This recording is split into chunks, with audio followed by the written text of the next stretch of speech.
Je bénirai l'Éternel en tout temps. Ses louanges seront toujours dans ma bouche. Oh, j'aime qu'on ait un problème. Et puis qu'elle est content comme ça. Ah, m'pas caché Dieu.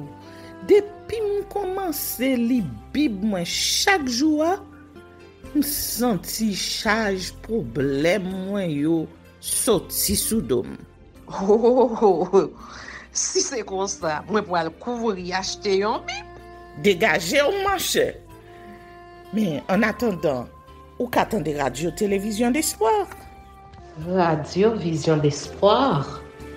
Oh, moi t'attendais une annonce comme ça, oui. Mais qui ça a te dit?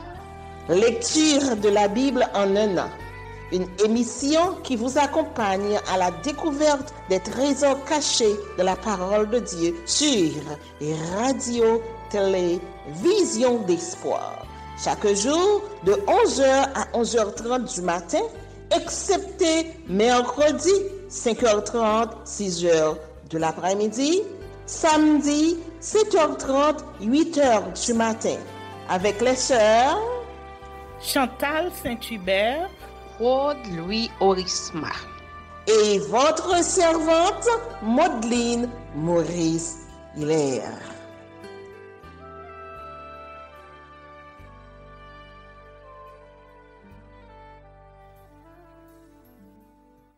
Saint-Esprit de Dieu, fais-nous la grâce de jouir de ta présence durant cette lecture qui enseigne, convainc, corrige, instruit et qui sauve. Au nom de Jésus. Amen.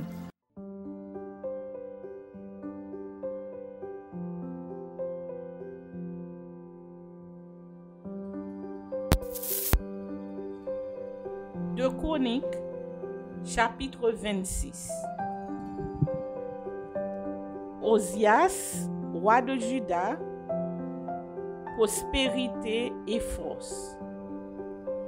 Tout le peuple de Juda prit Osias, âgé de 16 ans, et l'établit roi à la place de son père Amathia.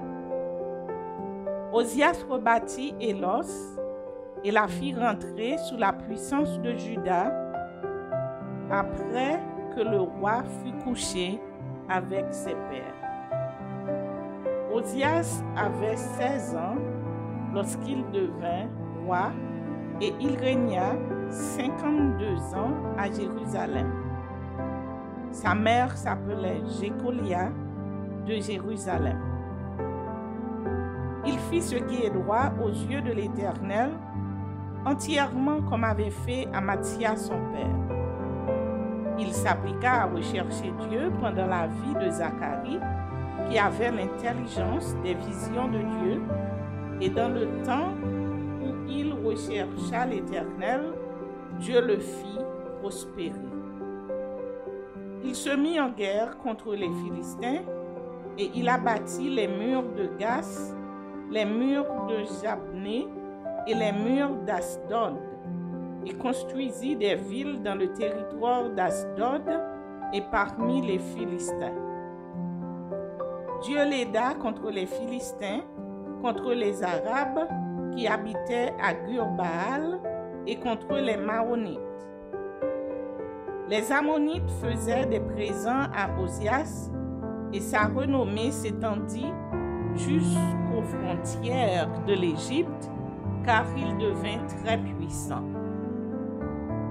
Osias bâtit des tours à Jérusalem sur la porte de l'angle, sur la porte de la vallée et sur l'angle, et il les fortifia.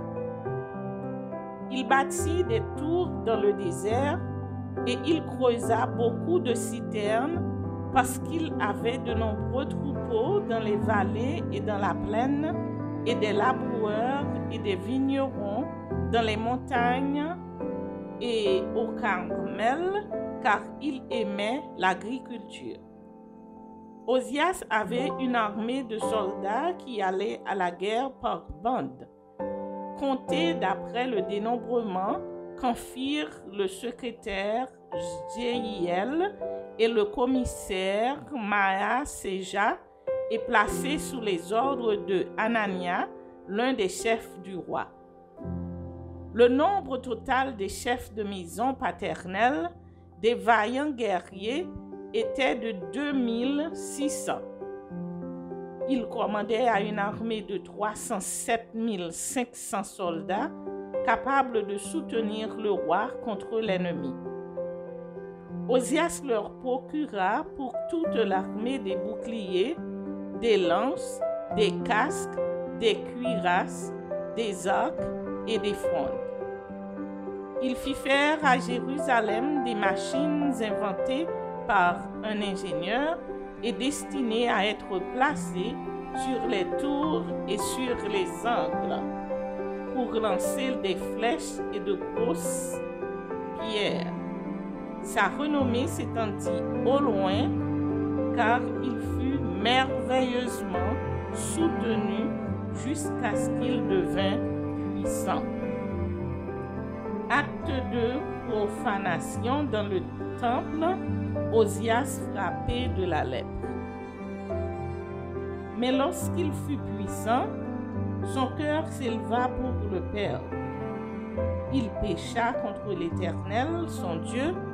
Il entra dans le temple de l'Éternel pour brûler des parfums sur l'autel des parfums.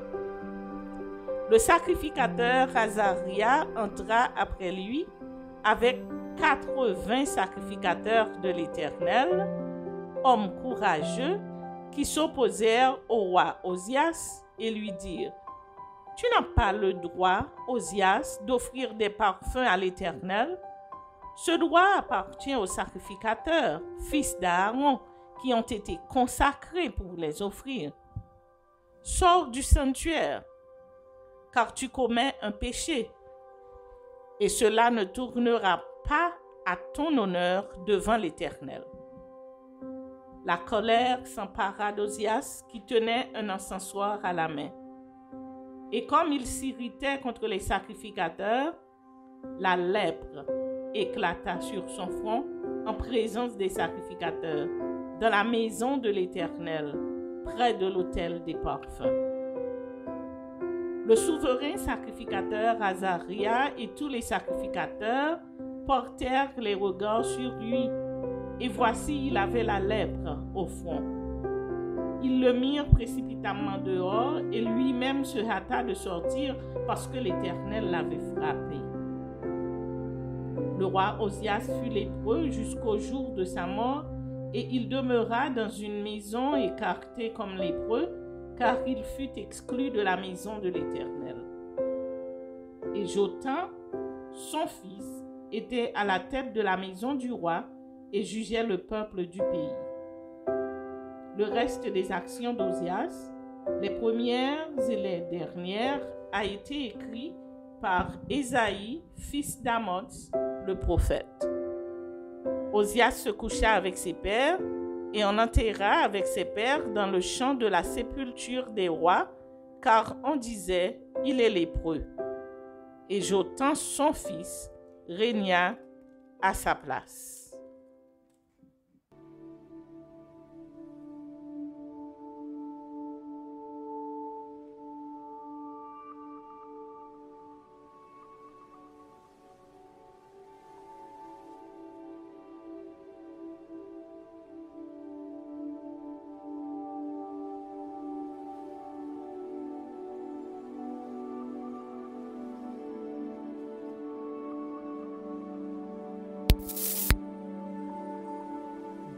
De Chroniques, chapitre 27. Jotham, roi de Juda. Jotham avait 25 ans lorsqu'il devint roi et il régna 16 ans à Jérusalem. Sa mère s'appela Jérusha, fille de Psadok. Il fit ce qui est droit aux yeux de l'Éternel, entièrement comme avait fait Osias son père. Seulement, il n'entra point dans le temple de l'Éternel. Toutefois, le peuple se corrompait encore. Jotham bâtit la porte supérieure de la maison de l'Éternel Et il fit beaucoup de constructions sur les murs de la colline. Il bâtit des villes de la montagne de Juda et des châteaux et des tours dans les bois. Il fut en guerre avec le roi des fils d'Ammon et il l'emporta sur eux. Les fils d'Ammon lui donnèrent cette année-là 100 talents d'argent, 10 000 corps de froment et 10 000 d'orge. Et ils lui en payèrent autant la seconde année et la troisième. Jotham devint puissant parce qu'il affermit ses voies devant l'Éternel, son Dieu. Le reste des actions de Jotham, toutes ses guerres et tout ce qu'il a fait, cela est écrit dans le livre des rois d'Israël et de Juda. Il avait 25 ans lorsqu'il devint roi et il régna 16 ans à Jérusalem. Jotham se coucha avec ses pères et on l'enterra dans la ville de David. Et Akaz, son fils, régna à sa place.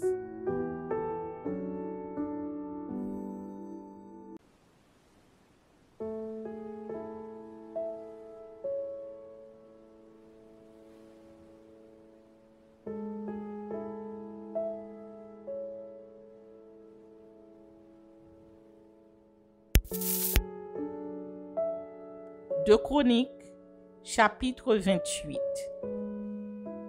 Akaz, roi de Juda. Akaz avait 20 ans lorsqu'il devint roi, et il régna 16 ans à Jérusalem. Il ne fit point ce qui est droit aux yeux de l'Éternel, comme avait fait David, son père. Il marcha dans les voies des rois d'Israël, et même il fit des images en fonte pour les Baals. Il brûla des parfums de la vallée des fils de Himnon, et il fit passer ses fils par le feu, suivant les abominations des nations que l'Éternel avait chassées devant les enfants d'Israël. Il offrait des sacrifices et des parfums sur les hauts lieux, sur les collines et sous tout arbre vert. L'Éternel, son Dieu, le livra entre les mains du roi de Syrie, et les Syriens le battirent et lui firent un grand nombre de prisonniers, qu'ils emmenèrent à Damas. Il fut aussi livré entre les mains du roi d'Israël, qui lui fit éprouver une grande défaite. Pécache, fils de Rémalia, tua dans un seul jour, en Juda, 120 000 hommes, tous vaillants, parce qu'ils avaient abandonné l'Éternel, le Dieu de leur père. Zikri, guerrier d'Éphraïm, tua Maaséja, fils du roi, Azrikam, chef de la maison royale, et Elkana, le second après le roi.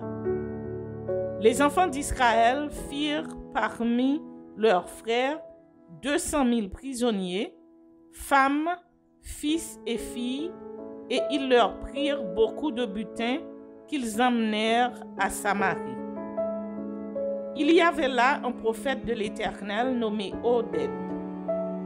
Il alla au-devant de l'armée qui revenait à Samarie et il leur dit: c'est dans sa colère contre Juda que l'Éternel, le Dieu de vos pères, les a livrés entre vos mains, et vous les avez tués avec une fureur qui est montée jusqu'aux cieux. Et vous pensez maintenant faire des enfants de Juda et de Jérusalem vos serviteurs et vos servantes? Mais vous, n'êtes-vous pas coupables envers l'Éternel, votre Dieu? Écoutez-moi donc, et renvoyez ces captifs que vous avez faits parmi vos frères, car la colère ardente de l'Éternel est sur vous. Quelques-uns d'entre les chefs des fils d'Éphraïm, Azaria, fils de Joshanan, Bérékia, fils de Melchilémoth, Ézéchias, fils de Shalom, et Amasa, fils de Adlaï, s'élevèrent contre ceux qui revenaient de l'armée, et leur dirent: Vous ne ferez point entrer ici des captifs, car pour nous rendre coupables envers l'Éternel, vous voulez ajouter à nos péchés et à nos fautes. Nous sommes déjà bien coupables, et la colère ardente de l'Éternel est sur Israël. Les soldats abandonnèrent les captifs et le butin devant les chefs et devant toute l'assemblée. Et les hommes dont les noms viennent d'être mentionnés se levèrent et prirent les captifs. Ils employèrent le butin à vêtir tous ceux qui étaient nus. Ils leur donnèrent des habits et des chaussures. Ils les firent manger et boire. Ils les honirent. Ils conduisirent sur des ânes tous ceux qui étaient fatigués et ils les menèrent à Jéricho, la ville des palmiers, auprès de leurs frères. Puis, ils retournèrent à Samarie. Idolâtrie et désastre. En ce temps-là, le roi Akaz envoya demander du secours au roi d'Assyrie. Les Édomites vinrent encore bâtir Juda et emmenèrent des captifs. Les Philistins firent une invasion dans les villes de la plaine et du midi de Juda.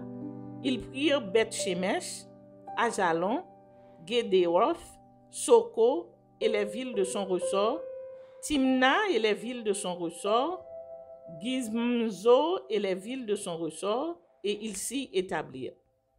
Car l'Éternel humilia Juda à cause d'Akaz, roi d'Israël, qui avait jeté le désordre dans Juda et commis des péchés contre l'Éternel. Tilgath-Pilnézer, roi d'Assyrie, vint contre lui, le traita en ennemi et ne le soutint pas. Car Akaz dépouilla la maison de l'Éternel, la maison du roi et celle des chefs, pour faire des présents au roi d'Assyrie, ce qui ne lui fut d'aucun secours. Pendant qu'il était dans la détresse, il continuait à pécher contre l'Éternel, lui, le roi Akaz. Il sacrifia au dieu de Damas qu'il avait frappé, et il dit, « Puisque les dieux des rois de Syrie leur viennent en aide, je leur sacrifierai pour qu'ils me secourent. » Mais ils furent l'occasion de sa chute et de celle de tout Israël. Akaz rassembla les ustensiles de la maison de Dieu et il mit en pièces les ustensiles de la maison de Dieu. Il ferma les portes de la maison de l'Éternel. Il se fit des autels à tous les coins de Jérusalem et il établit des hauts lieux dans chacune des villes de Juda pour offrir des parfums à d'autres dieux. Il irrita ainsi l'Éternel, le Dieu de ses pères. Le reste des actions d'Akaz et toutes ses voies, les premières et les dernières, cela est écrit dans le livre des rois de Juda et d'Israël. Akaz se coucha avec ses pères et on l'enterra dans la ville de Jérusalem, car on ne le mit point dans les sépulcres des rois d'Israël. Et Ézéchias, son fils, régna à sa place.